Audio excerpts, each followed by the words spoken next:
Okay, thank you. I'll call the meeting to order. This is the Senate Appropriations Committee. Monday, January 16th, 2023. We have three matters on the agenda. First is a re-referral on Senate file, I believe it was 18, benefits of spouses of law enforcement officers. We'll get to that when the floor manager gets here.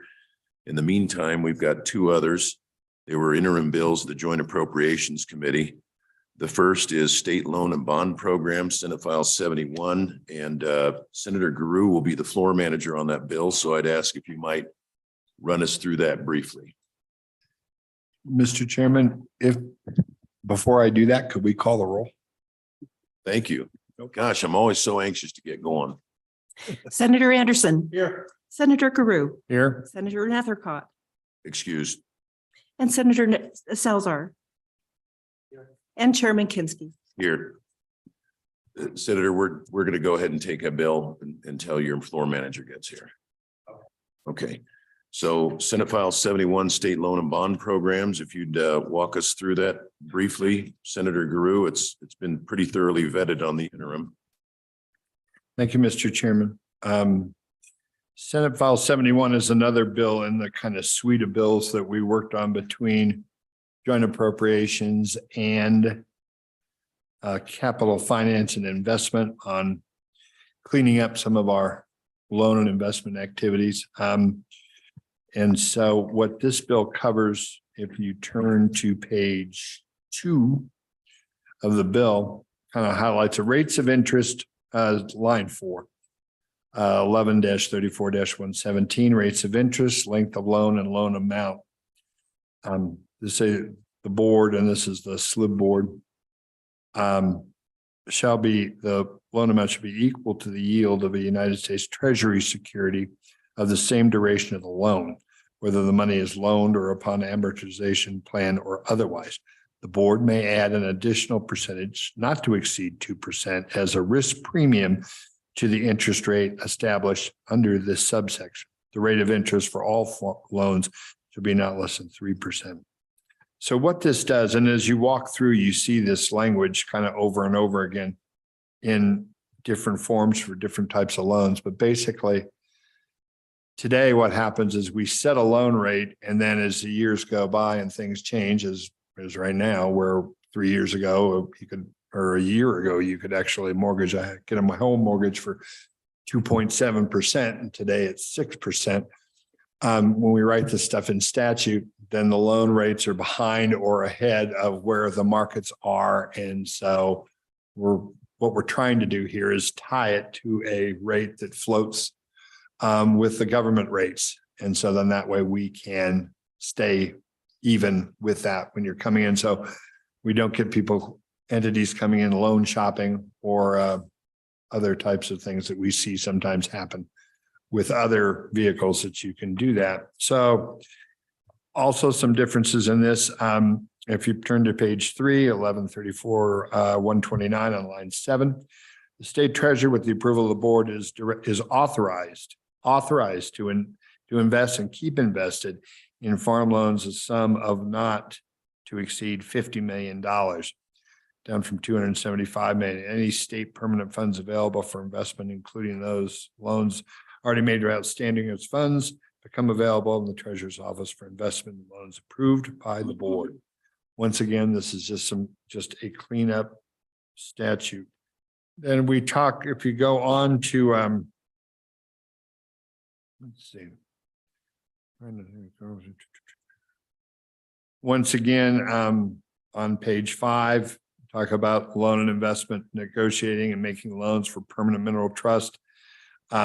Not to exceed $175 million for loans for infrastructure projects, and also talks about special districts on page 6, airport boards also, and then back again, there's that language again about an amount equal to the yield on a United States Treasury security of the same duration as a loan. Once again, and not to exceed with the risk language to 2 to 3%.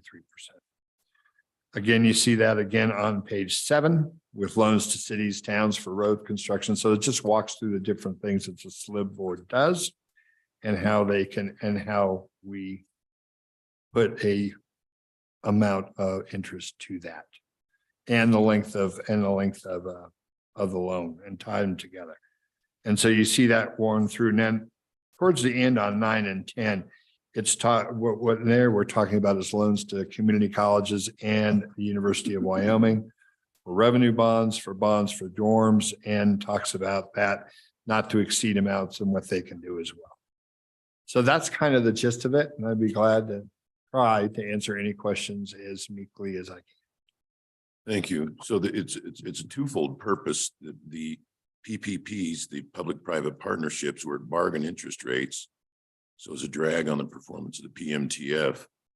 And second, it was hundreds and hundreds of millions of dollars that had to be set aside. You never know when they're going to come in for the loans. So we're lowering that amount that's available. Senator Anderson, did you have a question? Mr. Chairman, I do have a question. On page 3, we insert before April 1st, 2023, and on page 10, we insert that. What was there before, or was it a different date or nothing?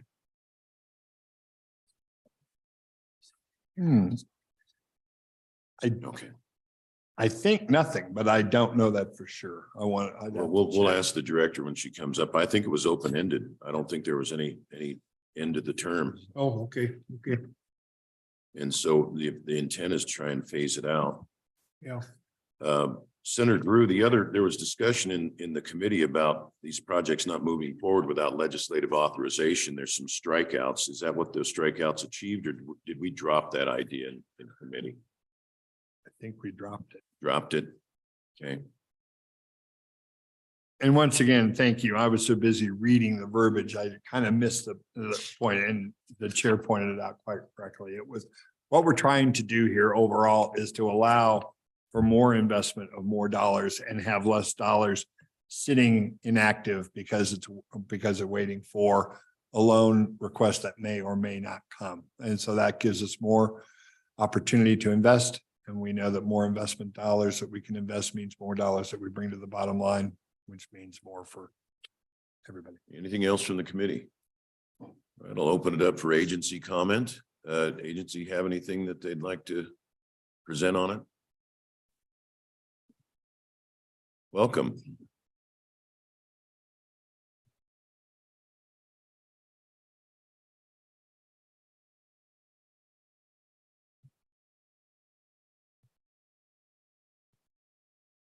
Good morning. Morning. Thank you, Mr. Chairman. Jennifer Scoggin, the Director of the Office of State Lands and Investments. With me, I have Beth Blackwell, our Grants and Loans Manager, and Amanda Sewell, the Assistant Director for the Administrative and Financial Services piece of OSLI. In answer to the question about the before April 1, 2023 language, that's new language, and it was our understanding, exactly as Senator Guru had mentioned, that the intent was to phase this out quickly, if you will, over time. I think the thing that we wanted to comment about was just a concern about the interest rate, and I'm going to turn it over to our brain trust here, Ms. Blackwell, to explain perhaps an unintended consequence. So, Beth. Chairman, Senator. Please. Casey, Welcome. committee members. My only concern, our concern would be the unintended consequence of making necessary projects, once again, unaffordable for the communities with the increased interest rate. Currently, with the increase in construction costs, projects are going to be that much more difficult for communities to even afford. So if their increased costs for their projects are going to increase and the interest rate for a loan is going to increase, it may make necessary projects unaffordable for them. And this is also kind of the only place they can go for road loans. The city or the town of Lusk has been working on their infrastructure, and for each phase of their infrastructure, they take out a drinking water loan, a clean water loan, as well as a capital construction loan. Because with SRF, you can only do the part of the road that your pipes were in. So they have to take out find another type of funding to finish the road surface and to do their gutters and their sidewalks and those types of things. So that's the only concern that we would have, is maybe making projects unattainable, unaffordable for communities. Thank you. And anything else from the board? Mr. Chairman, not for me. We'd be happy to answer any questions. All right. Senator Guru. Thank you, Mr. Chairman. I think that's a great point, but do you have something that you'd suggest we could do? I mean, I understand what you're saying. What we're trying to do is make sure that the rates float with what truly is the market. So to get at your point, do you talk about maybe having the electeds have some sort of override switch on this, or do you just wait for us to come back? Or you articulated the problem well, but the unintended consequence, but you got a solution. Absolutely. Thank you. Chairman Kensky, Senator Guru. My thought would be that we don't fund the capital construction loan program through the permanent mineral trust fund. My thought would be that you find some seed money to create the capital construction loan program and make it a revolving fund. With the additional funds that the state has, they could take 100 million of that and create the seed money for the capital construction loan program. Then hopefully over time, as the loans are being paid back, we're going to accrue additional money into that pot. And if we got to the point where we needed additional money, maybe there's a trigger that's when we start taking from the permanent mineral trust fund. But currently, I mean, we have out in capital construction loans, approximately $38 million. So that leaves quite a bit of money with that $1 million. If you even just did that, that would just be my thought to throw out there. Follow up. Okay, my follow-up question would be, I guess I'd want to see what like the 10-year average of that loan is, because right now I would, and I don't like to assume these things, but I would think that there might be less loans out there because there's just so much of the money floating around in many different vehicles. So I guess my question would be, you got a spreadsheet of about the last 5-10 years of where that money is? Is it gone? Was it 10 years ago? Was it much higher, or am I just wrong? It's been down. Chairman, Senator Guru, the program's only been around since 2018, I believe. Okay. So we can provide you the history of then, from the beginning of the program till now. I would say in the past 2 years, the utilization of the program has increased substantially. The first couple of years of the program, we struggled to be able to award loans because people just couldn't afford them. What they were presenting as a source of repayment was inadequate to service the loan they were requesting. And my philosophy has always been, if I won't give them my money, I won't give them the state's money. So if they're not going to pay it back, it's sometimes no is the right answer. Anything else, Senator?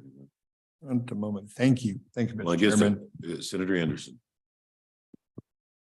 Mr. Chairman, would the change of the interest rate slow the use of this program, or would it not be affected?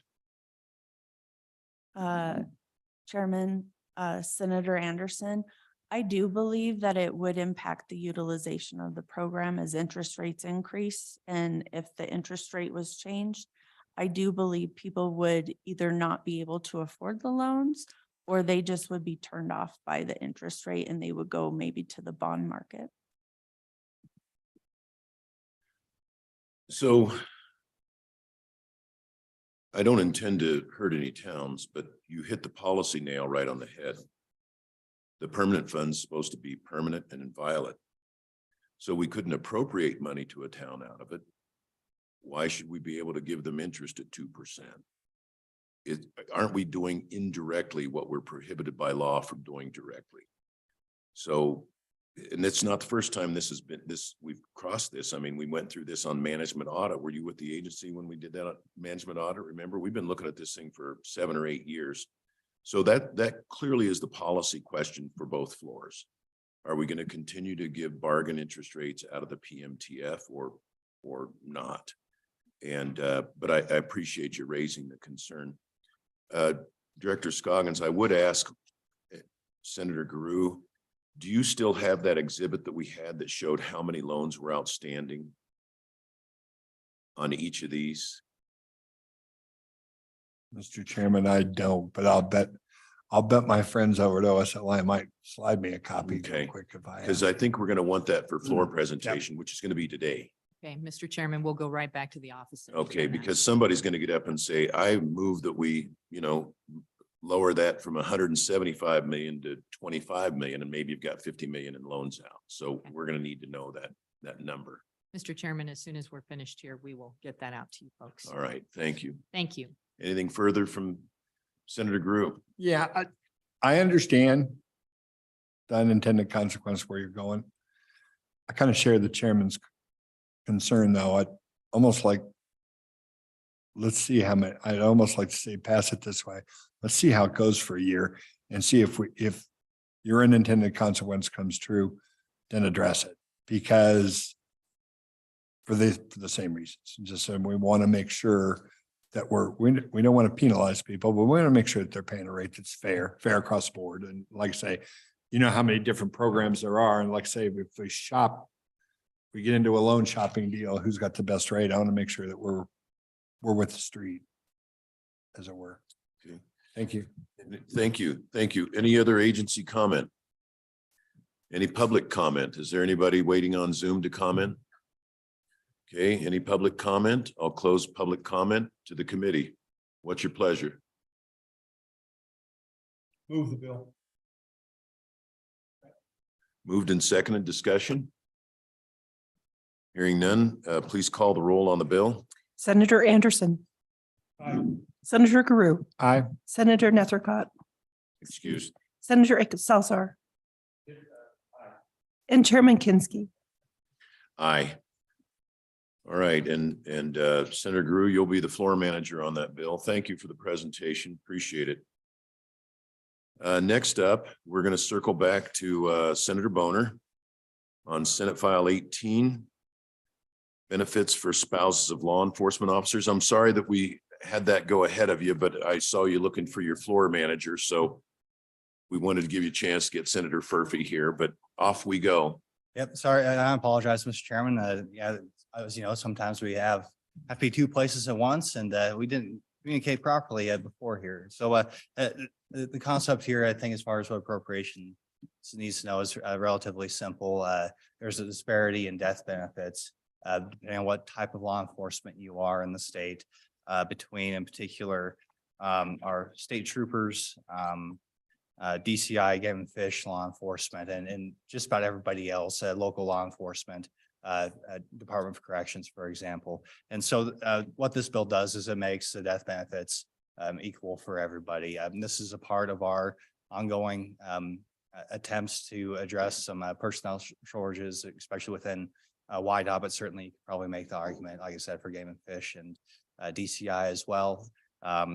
We could go in the big old long history as to why they're different. I'll spare you that, and simply point to the fiscal note, which is about $8,400 a year. And that, I'd point out, Linda, we don't have the fiscal note. So and I can just go over, it's like a I'd 2 sentences. appreciate that. Just for future reference, we're going to want all the fiscal notes on every bill, especially the re-referrals, because our role is, as you know, Senator Boner, is just to look at the appropriation, not judge the merits of the bill. Right. So hopefully that's sufficient background to simply say that the retirement system estimates that the present value of the additional liabilities is a little over $90,000. That's based off a 20-year time frame at 6.8% rate of return. And so that's how you get the 8,400. It's not necessarily appropriation right here, right now, but that's what we're looking at in terms of, potential increase expenditures as every year in the retirement system. So So an appropriation of $8,400 equalizes the death benefit across all agencies, or was it 90,000? $8,400 per year. It's a net present value of over $90,000, but yeah, $8,400 Okay. per year. So. Director Swindell? Welcome. Thank you, Senator. Mr. Chairman, I think Senator Boner captured it right. The actuaries estimated the total present value of the increase in benefit would increase our liabilities in the Warden and Patrol plan by about $90,000. And that's about $8,400 per year. So that's the way to think about that. This is a plan that has $170 million in assets. And so, 90,000 more in projected present value liability is just not very material to the funding status of the plan. And Director, there's a separate plan for the death benefit, the 170 million? It's a separate plan for the warden, patrol, and game wardens. Oh, they're the ones that need to be equalized. Okay, Right. I follow you. I follow you. And so this is not a one-time appropriation. Is it a continuing appropriation of 8,400 per year? It's just the estimate of how much money we would pay out in additional if these benefits were adjusted. The way we measure it is, it amounts to the present value of the estimated liabilities in the future. And we discount those back to present value, and it's about $90,000. So it increases the liabilities of the plan by a small amount. But there is no appropriation for this. This is contained in the rates that Oh, it's are within the paid. WRS. This is part of the non-appropriated budget. The plan is relatively well-funded. This is the Warden and Patrol plan. It has your game wardens and sworn state troopers. That's all that's in it. It's all state employees and agents from DCI. Okay. The plan is 81% funded, but it's going to get to 100% funded by about 2035 because the contribution rate's 29.4% of wages and the normal cost is 21%. So there's a pretty decent delta there, that's how you gain on we call that the amortization component. So the plan's healthy enough. You can't really measure the increase in liabilities to I think it takes it out to two or three decimal places, which implies precision that is not really existent in these estimates. As Okay. I believe you have commented several times, and you're right. So I want to see anything so far from the committee. Any questions or concerns, comments? Okay. Senator Anderson. Mr. Chairman, I don't know if I'm in favor of this. We are really short on patrol and game and fish wardens, and we just can't have any dying on us.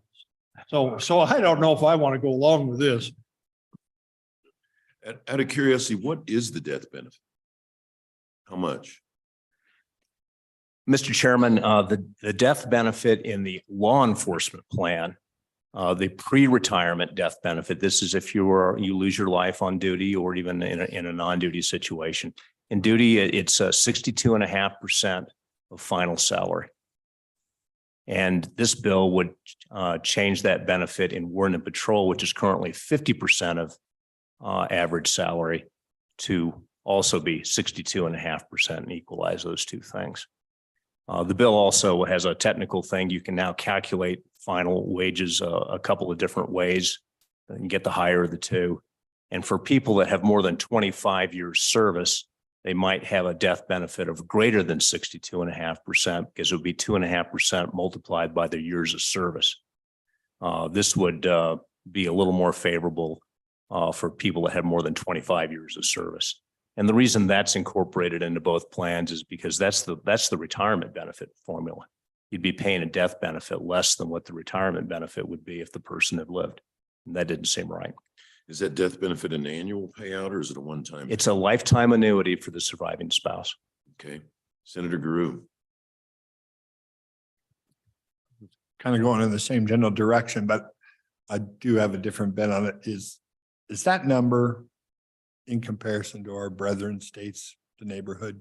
Is that a number high, low? Where do we stand? Are we in the lower quartile, or whether it's in the country or just in the region? Mr. Chairman, Senator Guru, the death benefit in public safety plans is typically larger than in regular plans, as you know. And generally, the 50% is about as low as you see. 2/3 or somewhere in the 60% range is more common. There are some plans that have 100% contingency benefit. So I think this puts us pretty much mainstream in both plans. And if no spouse, does it go to the children until adulthood, or how does that work? The death benefit is 62.5% of wages to the surviving spouse for his or her lifetime. The child benefit is going to be from 6% of salary, and it is paid until the child reaches age 18. Okay, thank you. Director, I saw you reaching for the mic. Yeah, Mr. Chairman, thank you. Luke Reiner, Director of Whiteout. I was just gonna, the Senator and Mr. Swindell hit it. I, just from my perspective, would just share what got this here. You know, one of the questions that you've consistently asked us is, what else are you doing for your employees besides compensation increase? This is one of those things that bubbled up from the ranks that said, hey, you know, if I get killed in the line of duty, it's a bad day for all of us. You're right. But our spouses aren't getting taken care of as well in our plan as in the other plan. And so it did become important to us to try to normalize that. And there is some talk about people saying, hey, you know, it might be better if I just retired because I'd lock in, you know, I'd lock in what I get. And so this is part of our retention plan, and it's part of ameliorating the fear of a concern of my spouse not being taken care of. You know, I don't look forward to death, but my greatest fear is leaving my family in a good position. Any further agency comment? Welcome. Mr. Chairman, Committee, Josh Walther, Lieutenant Colonel for the Wyoming Highway Patrol. I know you made the comment that, you know, you're looking at the appropriation, not the merit of the bill. So I was just here to stand for any questions, but would also just echo what the director had stated. You know, this isn't about having the shiniest bait or being better than any other agency, just simply having at least making it equal. Because as you guys know, we're shorthanded, as are many law enforcement in the state and in the country for that matter. And it's okay if folks, you know, leave us and go to other law enforcement, as long as other folks are leaving law enforcement and coming to us. We just want to have equal benefits. So when folks do retire from other agencies, they look at us too and don't look at the benefit as a lesser benefit. That's all. It's about just being equal. So, but I would just stand for any questions. Thank you. It makes sense. Anything else from the agency? Anything from the committee for the agencies? All right, and thank you. Any public comment, Linda? Anybody in Zoom? Any public comment here in the room? All right, hearing none, I'll go ahead and close it. What's the pleasure of the committee? Second. Moved and seconded. Discussion? Hearing none, Linda, go ahead and call the roll. Senator Anderson, Aye. Senator Carew, Aye. Senator Salazar, and Chairman Kinsky. Aye. Thank you very much. Thank you, Senator Boner. I look forward to seeing you out on the floor. Is scheduled for committee the whole now? Okay.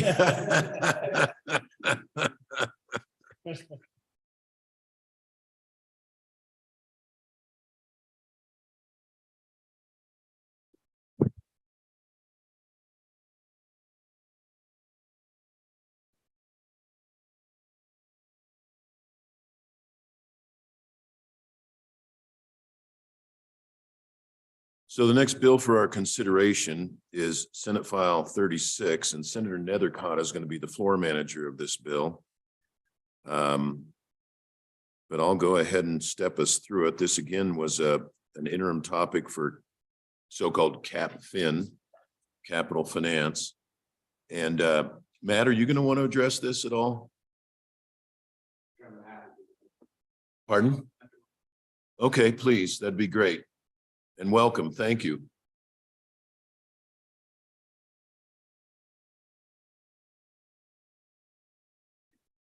You don't miss us much, do you?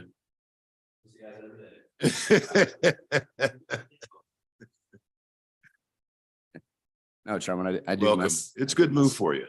Yeah, congratulations. Thank you.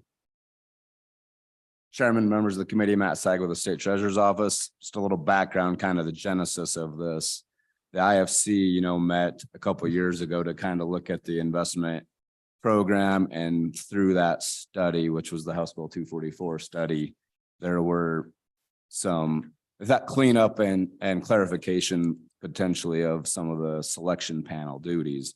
So this bill really is a result of that. The selection panel has been around for a few years now, and just some of these things I think would address some of the issues that have maybe popped up over those years. So quickly walk you through the bill. Starting on page 2 is really just a clarification of the replacement of an IFC member. So if an IFC member was to resign, the selection panel now has 60 days after that becomes vacant to appoint someone else. This would give the selection panel time to, gather some resumes and do some interviews and make an appointment to the IFC. And Matt, the selection panel is different than the IFC, correct? Mr. Chairman, correct. Maybe a quick step back. The State Loan and Investment Board, so the 5 elected officials, all get to appoint a member to the selection panel. Lieutenant Colonel, would you mind pulling that door closed? Colonel, would you mind pulling that door closed? So the State Loan Investment Board, the SLIB members, all get to appoint a member to the selection panel. Those 5 selection panel members then meet and make appointments to the Investment Funds Committee. And the This selection is- panel members are, We actually only have 2 right now because of replacements, but okay, they're just members appointed, but they have to have financial knowledge, and they're appointed by each of the elected officials. okay. This is designed off the New Zealand Super Fund, which tries to take politics out of some of that appointment process. So it's called a double blind process. So the selection panel then makes the appointments to the Investment Funds Committee. Okay. So a little more background. So page 2 there, that the new language on lines 7 and 8 is they have 60 days for the selection panel to appoint an IFC member. Moving on to page 3, the top of the page there, that in a nutshell just gives one of the State Loan Investment Board members, one of the 5 electeds, 60 days to replace a selection panel member if a selection panel member was to resign. Moving down to the middle of the page there on line 10 and 11 on page 3 is the selection panel shall elect a chairman. In the past, there's not been a chairman, and sometimes that leads to a lack of maybe leadership within the selection panel on process and meetings and some of those things. The bottom of the page there on page 3 says basically you cannot be a selection panel member and run for the IFC. Could be a bit of a, it could recuse themselves, but that creates maybe some issues. So Thank you, that's Matt. the bill in a nutshell. Thanks. Thank you very much. Any questions for Matt? Any questions? Thank you. I'll open it up for any other agency comment. Any public comment? Linda, anybody on Zoom? All right, I'll go ahead and close comment. Pleasure of the committee. It's been moved and seconded. Committee discussion. One question, this just changing some language in here. We did have a selection committee before, selection panel and fund committee. Did we have one before? And we're just changing a few things in it? Or is the whole thing is new? Okay, Mr. Chairman. okay, thank you. Senator Guru. Yeah, when the IFC was an idea that, came out to give advice to the SLIB board on investments. And it's actually worked out extremely well. And the selection committee, the whole thing was done kind of as an ad hoc thing, taken off the New Zealand model. But as we've been through it a few times, a couple things have happened. One, the membership's kind of come and gone. Then on the selection committee, and then every once in a while, one of the selection committee members goes, "I'd like to be on the IFC." And what this bill does is create some lines to say, you can't be good. You can't go directly from there. You can resign, go off, apply, and then go. You can't go directly to it. And that's been not a problem, but it's come up. And so this just gives a little flush on that of something that started out as an ad hoc idea. Now we just want to formalize it a bit. Is that fair characterization, Mr. Chairman? I think so. Okay. Well Thank done. you. Thank you. Further comment from the committee? Hearing none, call the roll. Senator Anderson, Aye. Senator Carew, Aye. Senator Salzar, and Chairman Kinsky. Aye. 4 ayes, 1 excused, you pass. Thank you. That concludes our business for the morning.